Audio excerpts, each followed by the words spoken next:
again, and welcome back to the 6-5 Summit. I'm Shelley Kramer, one of the founding partners and a principal analyst here at Futurum Research. And on behalf of my team at Futurum and the team at Moor Insights Strategy, welcome. We're glad to have you. In this keynote session, we'll kick off the Metaverse track, and Patrick Moorhead of Moor Insights talks to Raja Koduri, the EVP and General Manager of the Accelerated Computing Systems and Graphics Group at Intel. And their conversation today is centered on the future of the Metaverse, the exciting potential that the Metaverse presents for the industry, and some challenges that we could also face. I'm really looking forward to hearing what Raja has to say, and I'll bet you are too. Let's go have a listen.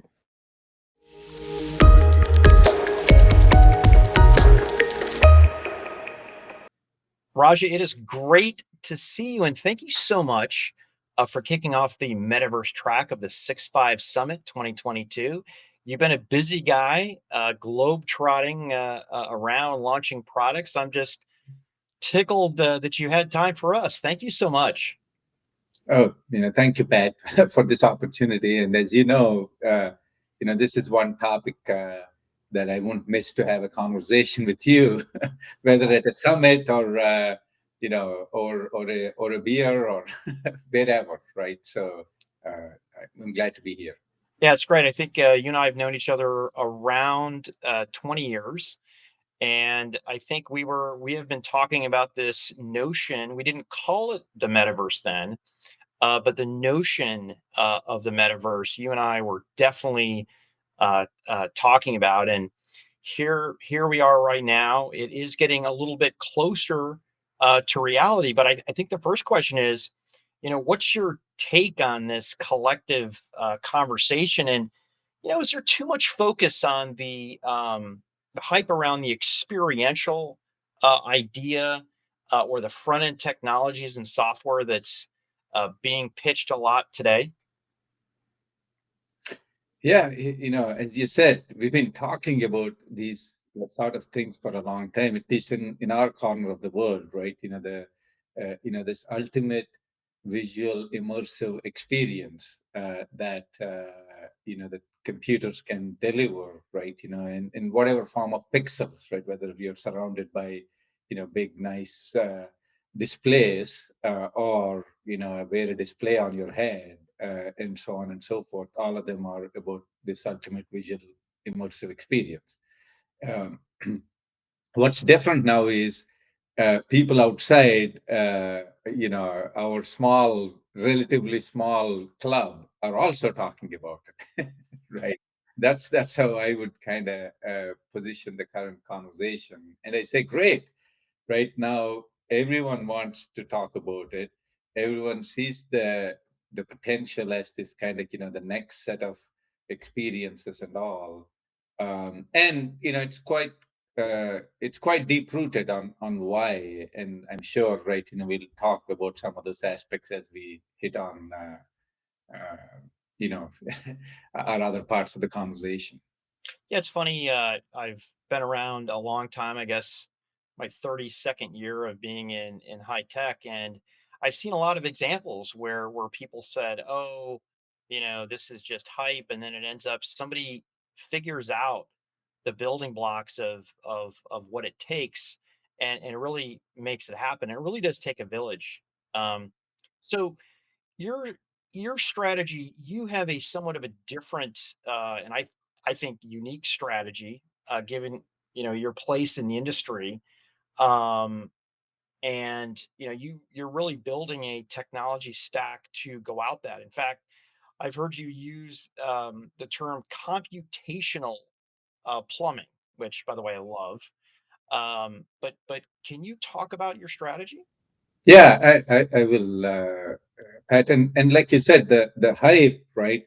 I mean, it's interesting, right? I mean, any big, massive initiatives, right? Hey, we want to go to Mars, So there is a hype that generates, I call it enough momentum and funding for various programs, right? So the people who are looking to generate that funding generate the hype to get that scale of investment and all, but going to Mars, or forget going to Mars, right? If you see a beautiful mountain far in the distance, and they say, I want to go there once, right?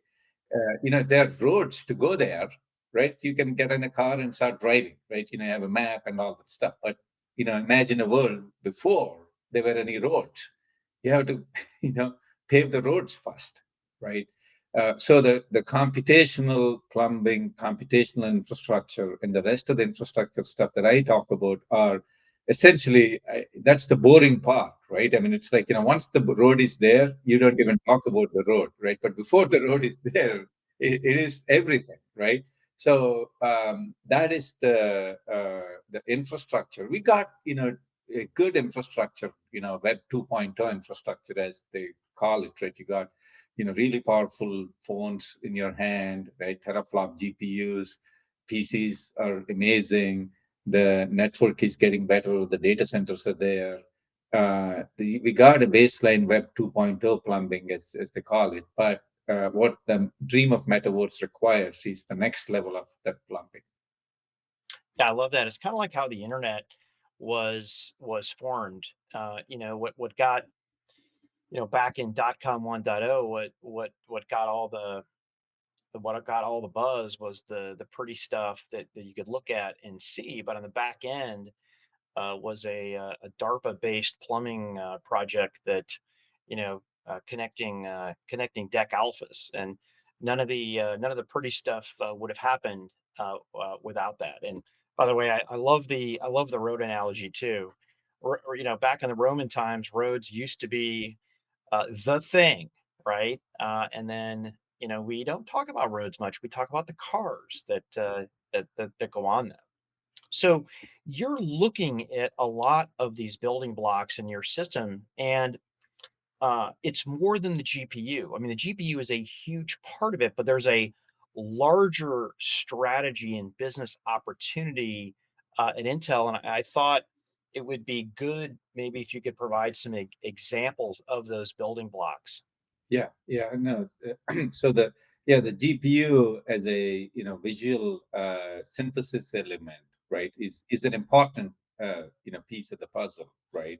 And then the other computational elements, and particularly AI computation, which could be done on a GPU or other engines as well, will play an important role. And I'll touch on that in a second. But most importantly, this computation, whether it's GPU computation, CPU computation, AI computation, whatever form of computation, how is it available and accessible to anyone and everyone, right? Is that like, again, using the road analogy, right? It's just, hey, I, get in my car and I get on a road, right? From in front of my home, right?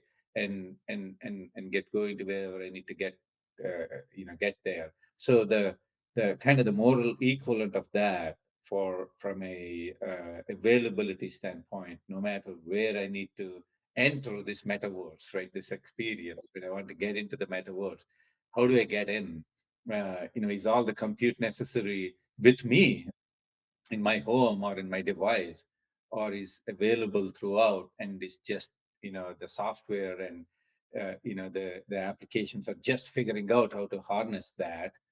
These are all like kind of next level. I mean, they're little boring for the big the hype folks, but for engineers that have to make it all work, very exciting and interesting conversations, right? How do we make these things available? So at Intel, along with variety of our communication technology, 5G investments, what Nick is doing on on the edge, uh, we are looking at like what is the software layer that makes it all available seamlessly, right? And recently we demonstrated a piece of technology that we codenamed Endgame, on which we're building this on, where a computation or your GPU that's available in your neighbor's home, for example, that you don't have in your home, can help you run an Unreal Engine 5 quality like visuals on any device that you own, right? Or from a web browser for that matter. So these are the kind of things that we're working up and down the stack, right, beyond the regular Intel Silicon roadmap, software roadmap. Yeah, what what's interesting to me is just how many places that Intel can play, and your sandbox, your metaverse sandbox is so big. And I've talked to a lot of companies who are making pretty big investments on the data center side, big investments on the mech side, 5G side, to really give this pervasiveness of service. And what a great challenge with the latency, right, and the real time nature of it, kind of similar to high performance cloud gaming in a way, or doing that from the edge. So it's a big issue, and I'm glad to see that you're playing in multiple areas of it. 'Cause quite frankly, it doesn't get off the ground without Intel. So, from an investment standpoint, are you investing in unique ways into the metaverse? I mean, obviously, you're investing in all the silicon that's there and the platforms. Can you provide some details around that? Yeah, great question. So beyond the silicon roadmaps, right? The GPU roadmaps, CPU roadmaps, XPU roadmaps, the connectivity roadmaps, low latency interconnect and fabric roadmaps that yeah, other parts of Intel are working on. We are increasing our investment in that software layer, right, that connects all of these elements together. Part of it we're doing organically, and part of it, we are also doing some inorganic acquisitions, right? We acquired, for as example, an interesting team in that's based in Poland that was doing this remoting of all applications. Remote My App was their name. So that's our strategy, both organic and inorganic for the software. The other thing that we're doing now, um, and this may be, I may be going a step or two ahead here. If I really truly see the, no pun intended, end game for an open metaverse, right? That everybody has access to. It really got to be open, every layer, right? Every layer needs to be open all the way to the instruction set architecture level. Okay, on the hardware side. So today, that's not quite the case. I mean, very far from that. So when you hear Intel talk about even our participation on RISC-V and some of the stuff that we're doing there, they do actually connect back to this metaverse topic, right? Actually, just today, Pat is at Deos, and he announced our collaboration with Spain and with the Barcelona Supercomputing Lab on Zetascale, but it's surrounding RISC-V. I actually see that investment that we're doing there connecting back to metaverse, right? The high performance computing and the AI computing and the GPU like things you do, we intend to collaborate with them on a very open, large scale architecture as well. Yeah, I think uh, one thing I think many of us agree on is that there will be open and closed metaverse ecosystems. And you did talk about the openness. I'm curious, are there some foundational standards that are essential that have to remain open and unified? Can you get specific on that? Yeah, I think beyond the ISAs and the protocols, uh, the the way we exchange data, right, has to be standardized. Now, in the computer graphics space, right, I mean, there's a standard called USD. I think Pixar actually kind of contributed to that, and the Spec Universal Scene Description Language. I think now I don't know the status of its standardization and all across Kronos and all, but that seems to be gaining some traction that we can all exchange models, textures, and variety of scene information between entities in a standardized form. That I think is just essential for at least the visual immersive version of the metaverse that we all talk about. And then there are this other layers, Pat, as they call Web3, the monetization models, the role of the cryptocurrency or blockchain type technologies, and standardization of those elements as well, which, like I said, if we talk about this topic, this is like hours and hours. At each layer, there is a standardization required. Maybe the simplest answer is from the hardware software contract layers on ISA to the operating system layers, to the middleware layers, all the way to the application and the monetization layers. There are standards that would be required. It's almost like the TCP/IP stack, right? That each layer had a specification, and you could innovate at different layers. Different companies did, but if you conform to Ethernet, it works, right? At a certain level. So, in the end, do you think the community or the industry will lead the way to this metaverse future? Um, Yeah, looking back, right, with the first phase of web, second phase of web, um, it's not as if like we all had super clarity, right, at the beginning that this is where we are going to end, right? But now, looking back, we can write the history as if it was all nicely kind of, those PowerPoint things we have, Web 1.0, Web 2.0, and all. It's a little messier than that, right? Right.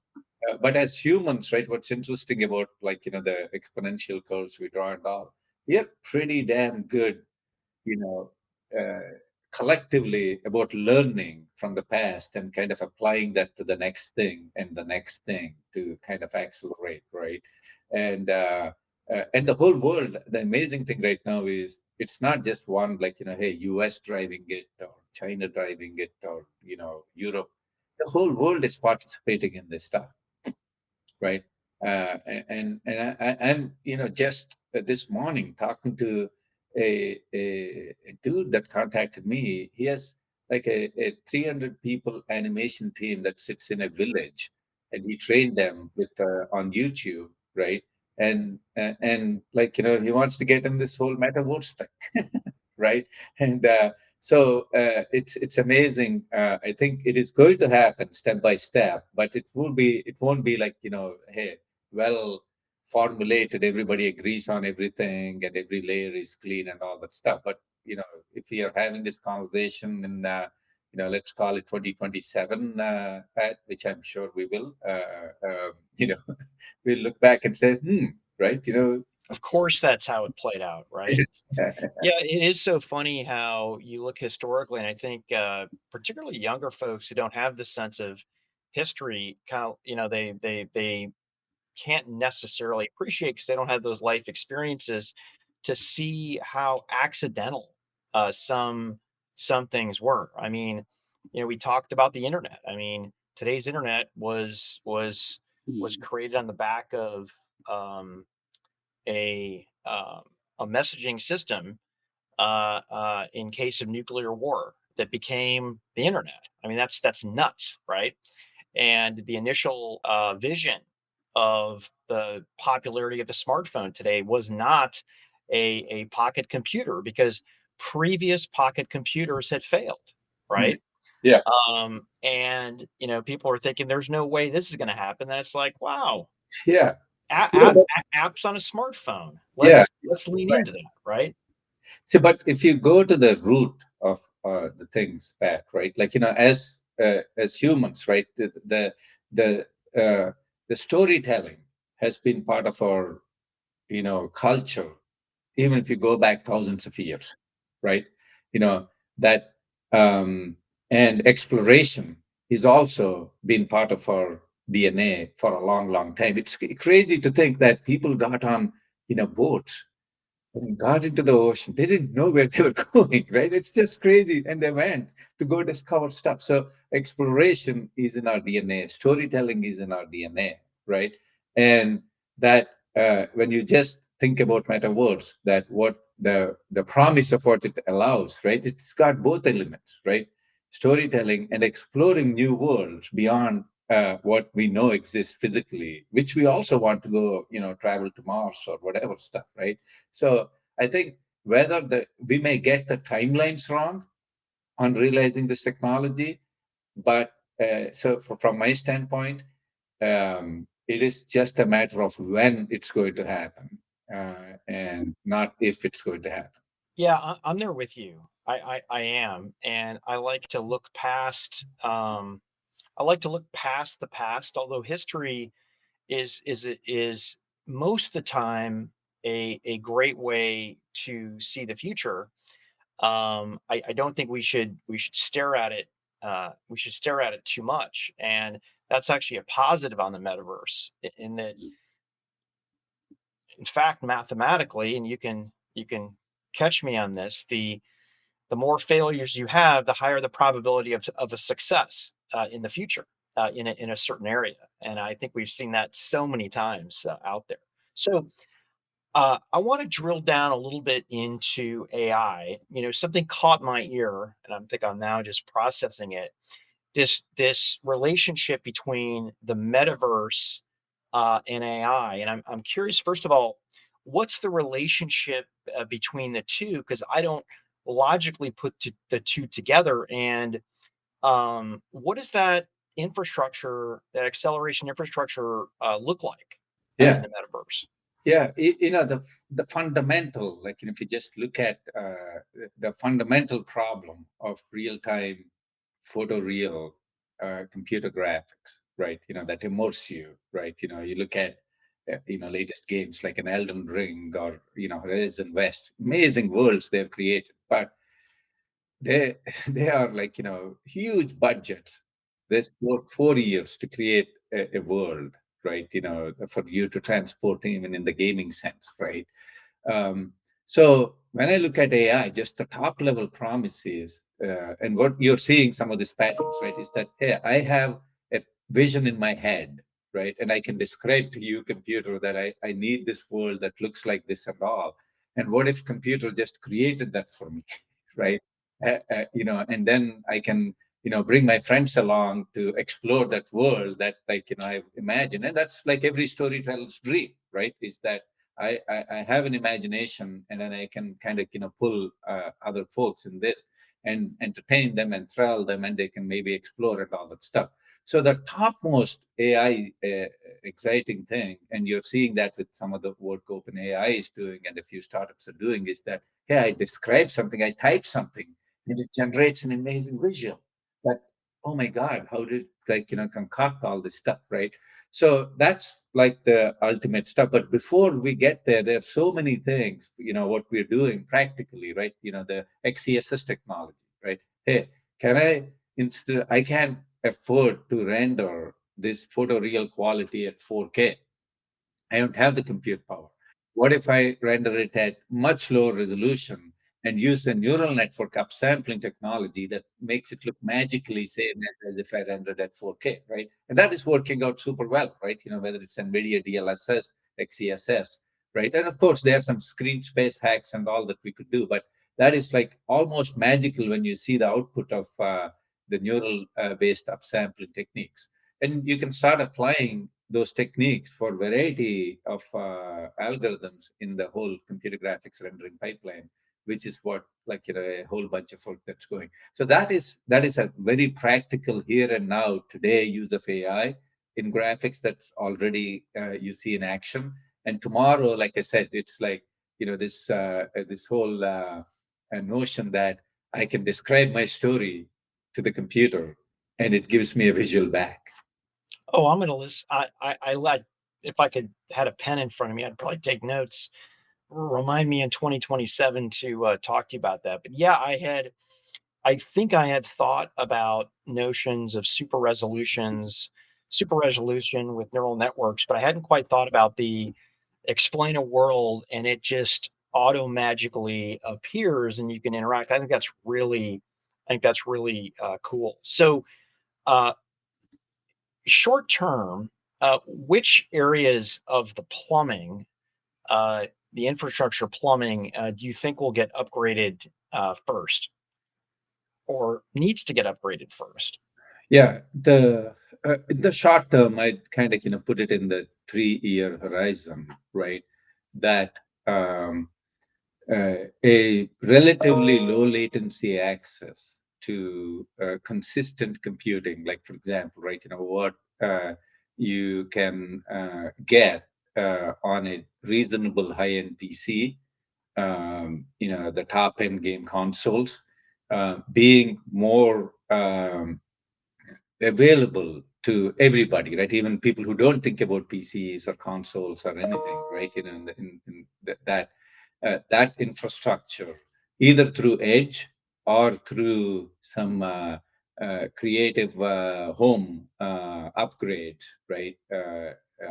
I see that happening. Just imagine, right? All of us have a modem or a box sitting that is connected to my broadband, right? And what if that box also has, a petaflop of compute just sitting there, helping me out on variety of stuff that are going on around my house, and that's my first low latency point. And a petaflop of compute, right? If I look at my Ponte Vecchio GPU, I can hold it in my palm, right? Yeah, so there's some more things we need to do to make it all practical and also affordable to sit in that kind of a home modem box. But that is a low hanging fruit, in my opinion, that needs to happen. Yeah, and I think it's going to happen. I think history has shown us that you put the compute where the data is either generated or where you need responsiveness. And it seems like even though we increase the speed of the pipe going between the compute units and storage, we just find more content to shove in the pipe. Yeah, yeah.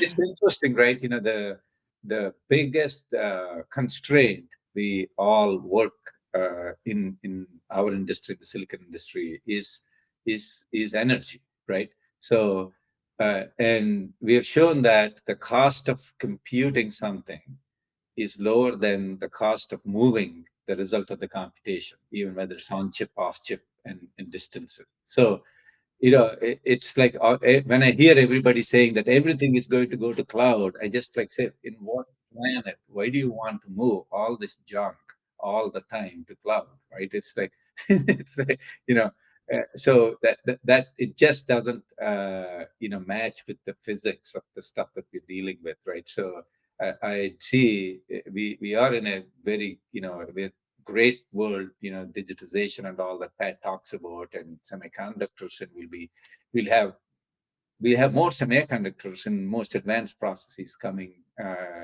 in the next 5 years than the last 10 years.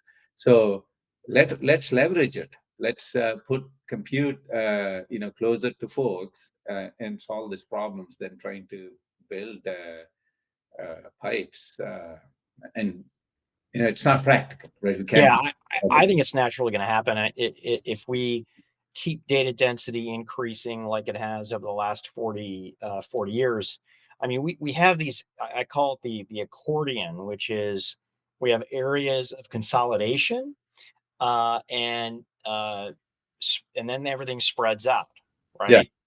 yeah, Mainframe yeah. to mini computer, client server, PC and networks, smartphone. So if I just once data density starts declining, or UIs can be drawn magically in the cloud, but And I the see amazing the momentum is on the edge right now. Yeah, and the amazing thing about Metaverse is that, or the formulation of it, is that it really focuses it back onto the problem, right? Hey, I need compute, and I need that compute at low latency. There is no other poster child case that is as stark as the Metaverse use case to drive it, right? There are many other examples we can talk about, but you can kind of squint and say, is it really necessary for this case, for that case, and all that stuff, right? Can I get away with a little bit higher latency for the convenience of the cloud and other things? But for this case, absolutely you need low latency immediate. It's been an amazing conversation, and I'm sure, I hope the audience is enjoying it as much as I am. But I wanted to ask you one final question. So, personally, Raja, what's the one thing that you're most excited about the metaverse bringing to the world, to society? Reduction in travel. I did 12 cities in 2 weeks. Yeah. I'm with you. I mean, to be able to have a conversation with you, Pat, and other friends and family, and the stuff that, yeah, I still like the physical interactions and meeting, but being able to do that more frequently, just where I feel like we are in a three-dimensional environment, and having all that, the body language cues go between us will just be will bring the world closer, right? The number of times I went to a place like China just for one meeting, because I need to meet that customer face to face, all the way there, one hour meeting, and try fly all the way back is just crazy, right? So that's one thing that there are many things, but that's if you want me to rate and prioritize.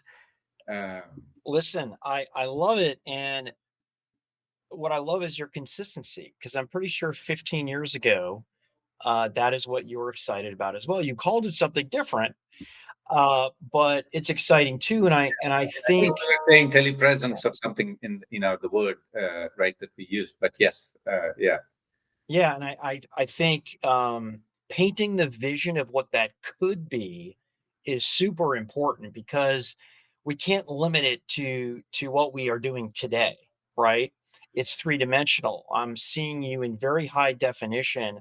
I'm seeing what you're doing with your arms, with your legs. I can see our brain is can elicit things from even light bouncing off our bone structure as well. So, a lot of work to be done in the metaverse. I am glad you are front and center in it, Raja, not just because you're passionate about it, but you can actually do something about it with Intel taking this huge role in it. So, I'm excited, and I just want you to. I want to thank you for coming and kicking off the metaverse track.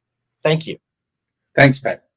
Yeah, let's do it again, and keep working on that telepresence. I'm in. I'm. You're going to be your first customer. Thank you.